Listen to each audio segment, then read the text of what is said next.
So today we have a special guest. Remember, I told you we're going to be talking to young, exceptional people that have undertaken this home ownership journey.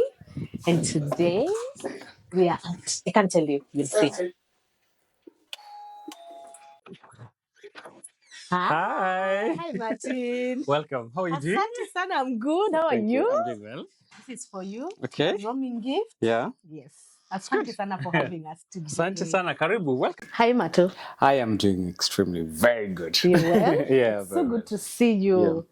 And especially under what we're about to speak today in regards to home ownership. All right. A backstory, you guys. I've known Martin in the political space, and we are going to divulge there a little bit and understand where he's come from, who he is, what he's been up to, and what, are his vision and aspiration in regards to real estate investment. So thank you so much. We feel right at home. Welcome. You fed us. We're so full. Asante sana. Karibu sana. So we're going to start easy. Yeah. Tell me about who you are, Martin. Right. So my name is Martin Murithi Wanyeri. Yes. Most of you guys know me as chairman. I'm a Martoh Murithi. Yes. Well, I'm a father, a husband to one beautiful wife. Amen. And a father to 3 amazing kids, 2 boys and 1 girl, who is our last born. Besides that, I am a Kenyan citizen. Yes. Besides being a Kenyan citizen, I'm a responsible Kenyan citizen. They say a blogger. Well, I technically don't think I am a blogger. I'll say I've through the journey of my life, I've become a bit more influential through opinion shaping and bringing up discussions that it's about day-to-day life through writing.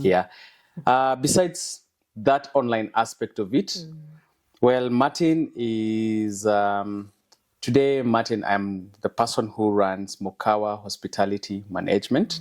I'm the CEO and the founder of this amazing company.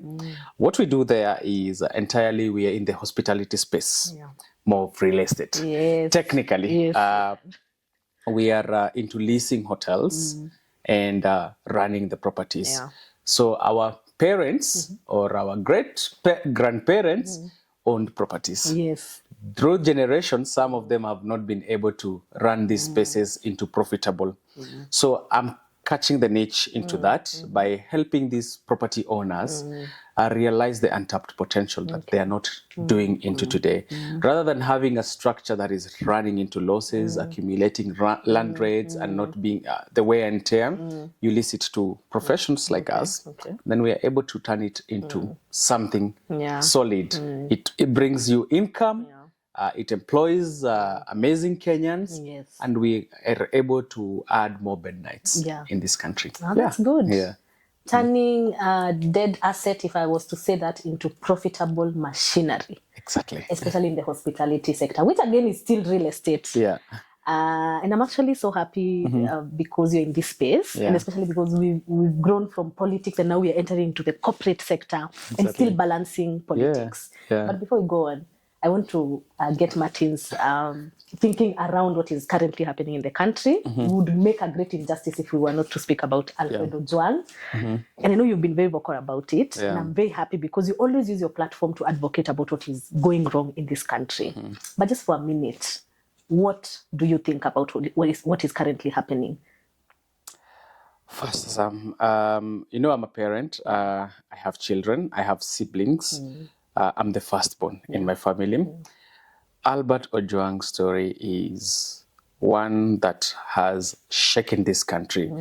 Most of us, and mainly myself, have followed through the script of every bit of it through articles, gone back to his life journey, even of him writing articles on X. It's saddening. It is not a path as a country we should be taking. This has brought into Kenya a dark space that we do not want to ever imagine. To the parents and to the wife, the child is quite very young. My sincere condolences. And as a nation, we will continue to advocate for justice. And we will continue to push that the government of the day live up to the mantra of what they promised us, that we will not see this kind of abductions and torture happening. Yeah, it is quite unfortunate. Very, very, extremely quite unfortunate, yes. Thank you so much for that. And of course, even as we speak around this, and allow me to just appreciate how you use your platform.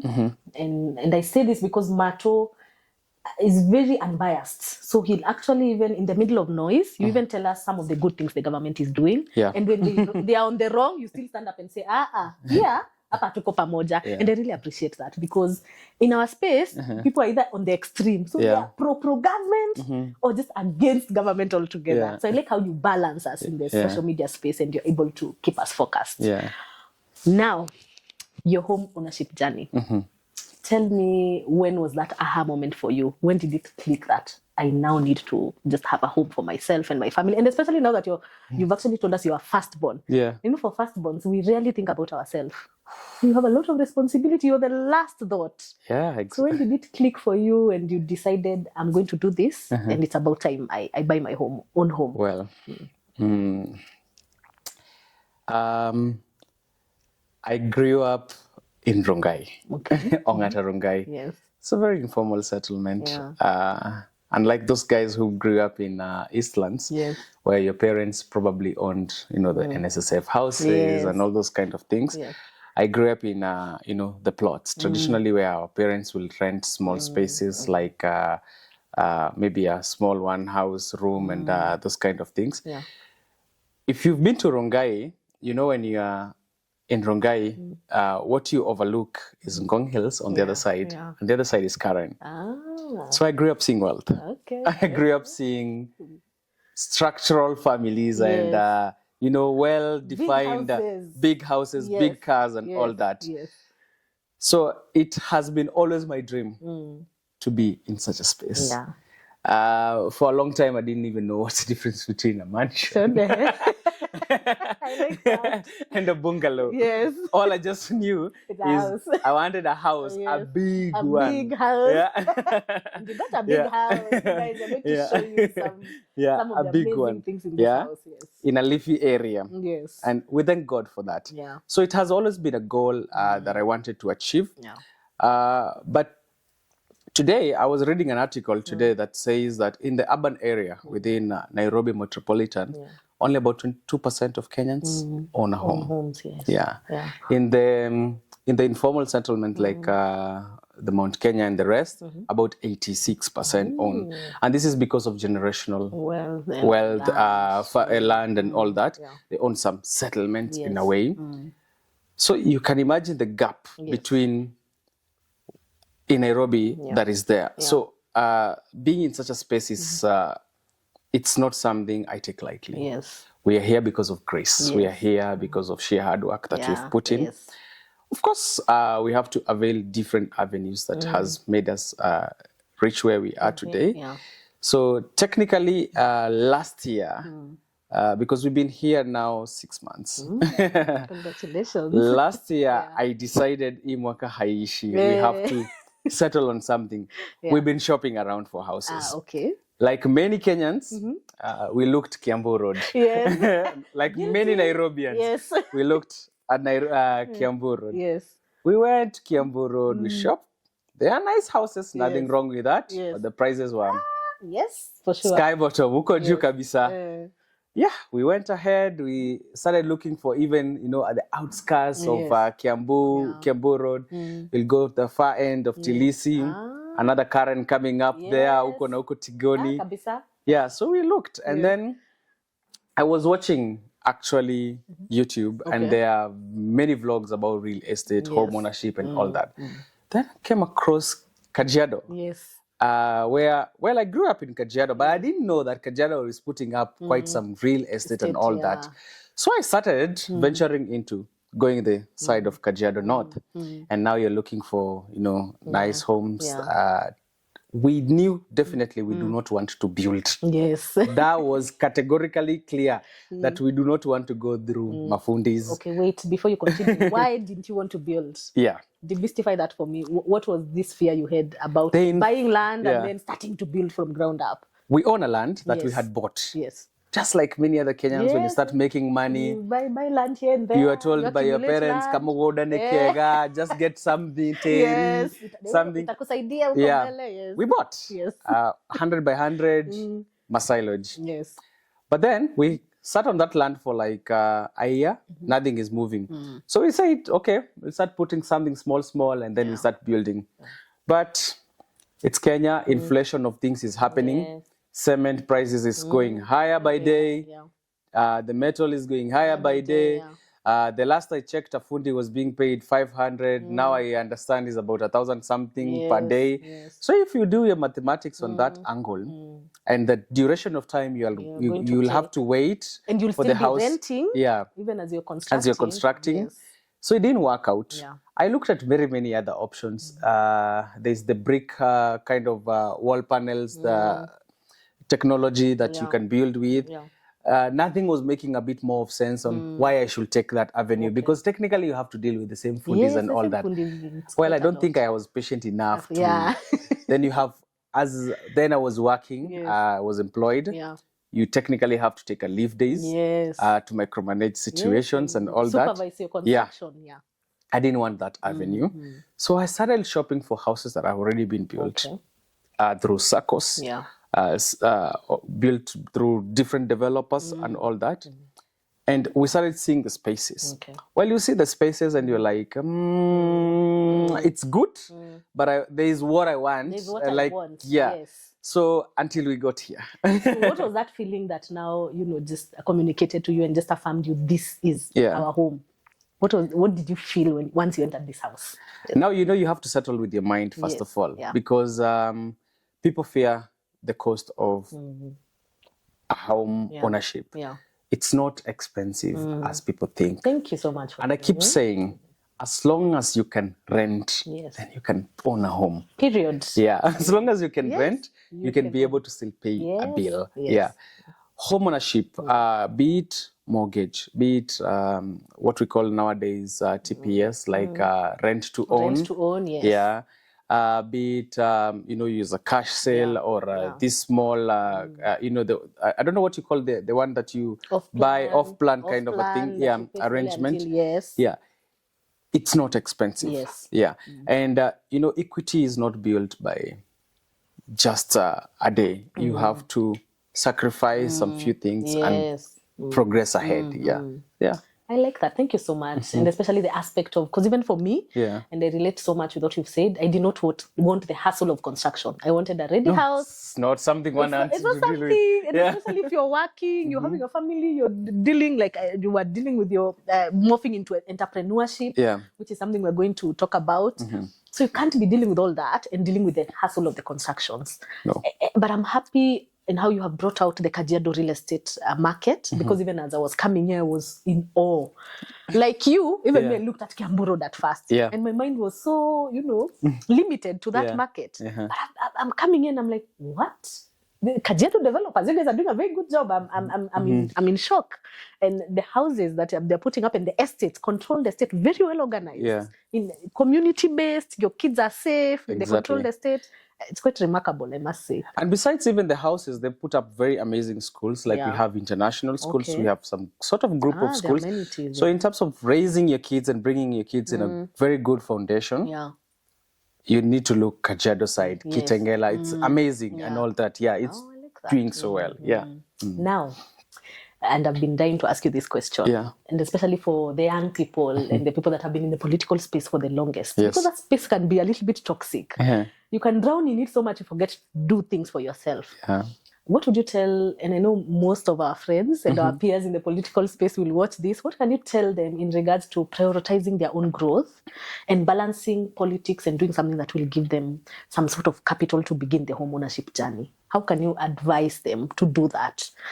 Because, and you and me know, you and I know that there are some people that are still stuck there. And they've refused to try and, diversify their skills a little bit. And they will see this and be like, how did they do it? But it can be done. What would you tell them to get them started? Yeah.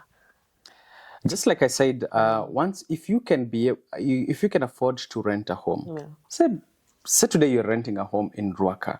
I was watching something, an article on YouTube yesterday, where a prominent celebrity was going through different petrol stations and then rewarding people by surprise at the fuel. And then what caught my eyes was rent. Okay. They were paying people's rent.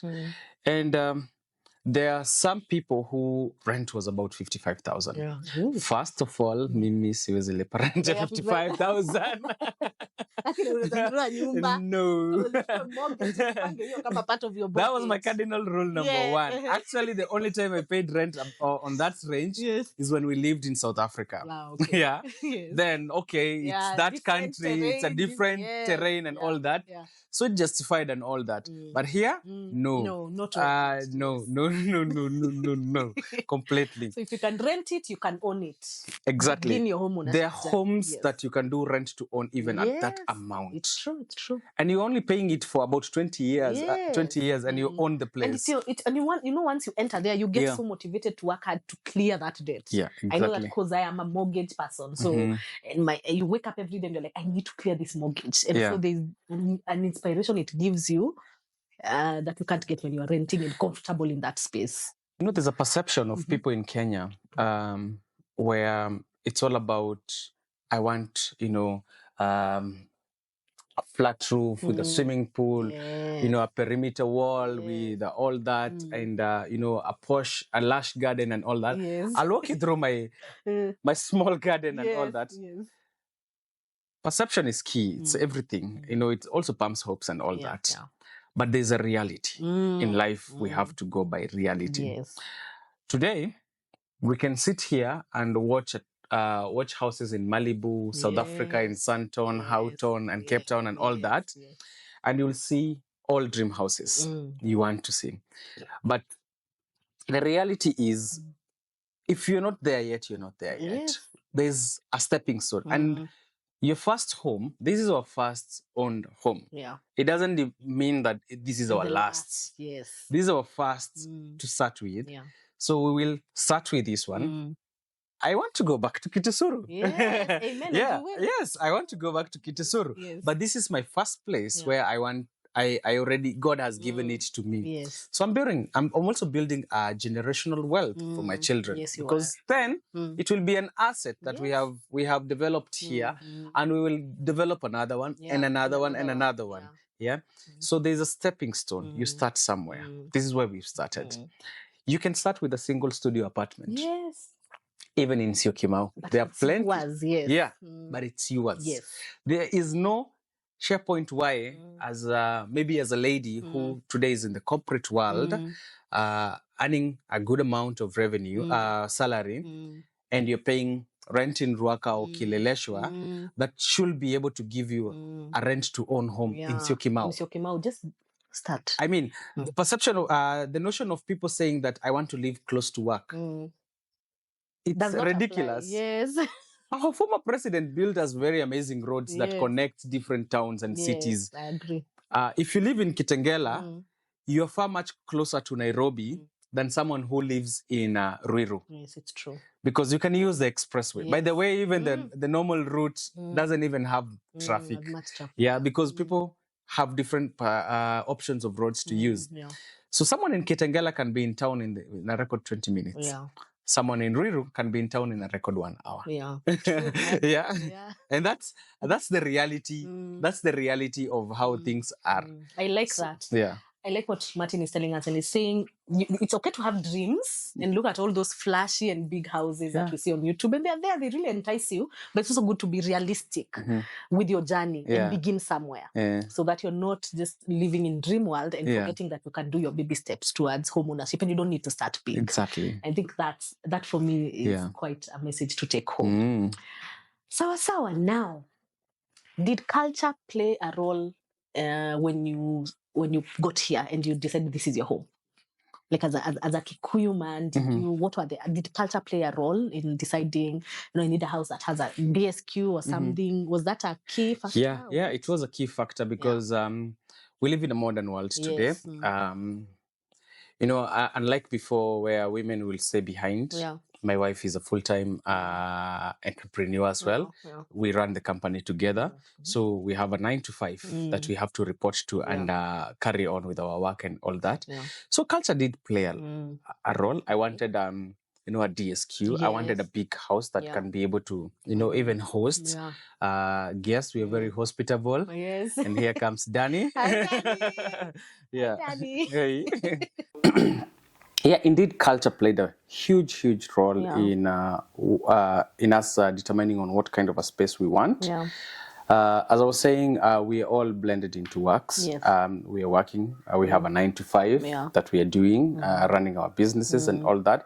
So we also needed a help that can, take care of our children and also look after our amazing property here and all that. So a DSQ was very important. Yeah, it was quite important because we want someone who is also very homely, feels home. We've had her for like about 2 years. Good. So that also tells you we're very hospitable as well. I mean, you really hosted us we also had to adjust what we pay because then this was a bigger space then and all that. And also pets. Pets played a key role because we wanted our children to grow up knowing how to nurture and care for different things. One thing my mom once told me is, Mureithi, once you meet a lady who has nothing at home like a flower or a tree that she nurtures, that's a very dangerous woman to deal with. That is so interesting. It's actually very dangerous. So the aspect of having, pets, flowers and trees that you're watering also helps the kids, work with responsibility and, have the touch of care. Those kind of things. I'm a pet person, so yes, I kind of relate on that. So before we go to our rapid questions, a word of encouragement to every young person that will watch this. To begin their home ownership journey. Just encourage them. And because why I even wanted to sit with you is because I have seen your growth. And especially just going into the entrepreneurship space. And beginning your own brand. And also just how that is looking like for you. How is entrepreneurship? And then you give a word of encouragement to the people that will watch this. You see, home ownership is a process. It's not a finish. It's not a finish line. To anybody watching and probably listening to us, I know there are people that we pump hope with. There are people who will think maybe probably we're doing this out of pride and all that. No, literally, real estate is an anchor of investment. You build equity with it. I would say that you can start small. The sheer fact that you are able to live in a space of your own, be it where it is, Thika Road. Say that is where most youths are living today. And you're paying a rent in that. You can even aim at owning a mere studio somewhere.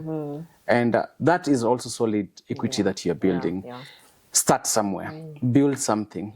Work very aggressively with saving in circles, have very good and aptitude kind of relationship with banks. I always tell people, and specifically like I've employed a lot of people, I always tell guys that don't just be in a bank where money passes in. Be in a bank where they can listen to you. Be in a bank where you can build something together. I won't mention banks. We don't want to market them and all that. But be in a bank where you can have candid discussions with someone, and they can borrow. You can borrow to build. Those kind of things. Today, access to loan is very easy. Just build credits. Don't borrow money to go for holidays. Borrow to build something solid. Amen. And that is the gospel truth. Identify a financial partner. A partner is somebody that can grow you as much as you're growing them, because of course when you take money to them, they're growing. So, and begin somewhere, like Martin is telling us. If you can rent, you can own. So you just have to believe it in your mind and just start that process. So thank you so much. Welcome. For having us. Your story is truly inspiring, and I know it's going to inspire a lot of people. But before we sign off, some rapid questions. Okay. What is your favorite part of this home and why? Your space. You see that space. Yeah. I'd say I like my dining area because I find myself plenty of time working from there. Okay. Is it really my there because I can be able to gossip kidogo with her in the kitchen, as I am working. It's an open plan kind of a kitchen. Yes. That is my favorite kind of space because I can also be able to also monitor the kids and be able to also have a glimpse on what they're doing on the TV. Yes. Yeah, that's an interesting fact. He actually built his dining table. We'll show you guys. He built it from scratch up. He just told us that before we did this interview. So, next question. Which is your next destination to owning another home? Do you mean a location? Location, yes. Sorry, location. Amazing. I have a goal of my long-term goal is to own a country home. Okay. In the slopes of Aberdares. Hey. So that's something that is coming to. It's being actually fruitful. Yes. Because I think yesterday we were able to close on something on that. So we're making a step towards that. Yeah. Good. So we should have that one. But technically, I'm a business-oriented kind of a person. Yes. Kikuyu to be precise. Yes. So what we are doing in that space is that we're going to build cottages that we are also going to make holiday homes for people who want to go there. Yes. But we will have our ancestral place there. Yeah. And by the way, you are in the right space because the Knight Frank report, it's a wealth report they release every year for 2025. They said most Kenyans and even foreign investors are more interested in investing in holiday homes. Yeah. That is where high net worth individuals are investing. Yeah. So please, maliza hiyo ya Nyandarua vizuri. Technically, I'll give you a good example. Yes. For those who are privileged to have generational wealth, be it land, actually mainly land, even in up country. I sat down with a gentleman. He inspired me a lot because he was brought up in a family where they had sheer vast of land, not the biggest of all, but there's something solid he has done. This person, like now, is coming into Mokawa space and all that.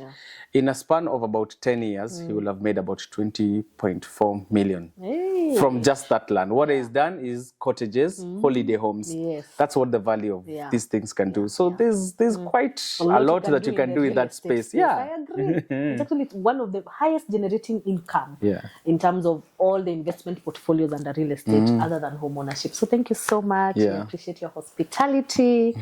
And yes, asante sana. Karibu. So guys, see you in our next episode.